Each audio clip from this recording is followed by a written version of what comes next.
Hi అండి. అల్లం మొక్కని ఎప్పుడైనా చూసారా మీరు? ఇది అల్లం మొక్క అన్నమాట. దీన్ని మనము ఎప్పుడైనా సరే మనకి అల్లం గనక మిగిలిపోయినప్పుడు ఏవైనా చిన్న చిన్నగా కణుపుల్లాగా వచ్చి ఉండిపోతే గనక దాన్ని పడేయకోకుండా ఇలాగా యూజ్ చేసుకోవచ్చన్నమాట అల్లము. ఇదిగోండి చూసారండి ఇదంతా కూడా అల్లం అన్నమాట. హ్మ్. ఇవన్నీ కూడా అల్లం మొక్కలన్నమాట. ఇవన్నీ కణుపులన్నమాట. ఇది. ఇవన్నీ కూడా అల్లం అన్నమాట. అల్లం కణుపులు. ఎప్పుడైనా మనకు అవసరమైనప్పుడు కర్రీలో వేసుకోవడానికి లేనప్పుడు వీటిని మనం తీసేసుకొని యూజ్ చేసుకోవచ్చు ఈ అల్లాన్ని ఇవన్నిటిని. మళ్ళీ ప్లస్ ఏంటంటే మామూలుగా మనం ఎప్పుడన్నా టీ కాసుకున్నప్పుడు టీలో కూడా వేసుకుంటారు. అల్లం వేసుకుంటే బాగుంటుందంటారు కదండీ!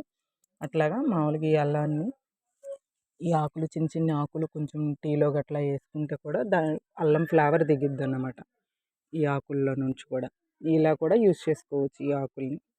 క్లీన్ చేసేసుకొని టీలో వేసుకోవడం లేదంటే కనుక హాట్ వాటర్లో అల్లం ఈ ఆకులు వేసుకొని హాట్ వాటర్ లాగా కూడా తాగితే కొంచెం డైజెషన్ ప్రాబ్లమ్స్ ఉన్నా కూడా కొంచెం క్లియర్ అవుతాయి అన్నమాట. ఓకేనండి. థ్యాంక్ యూ అండి.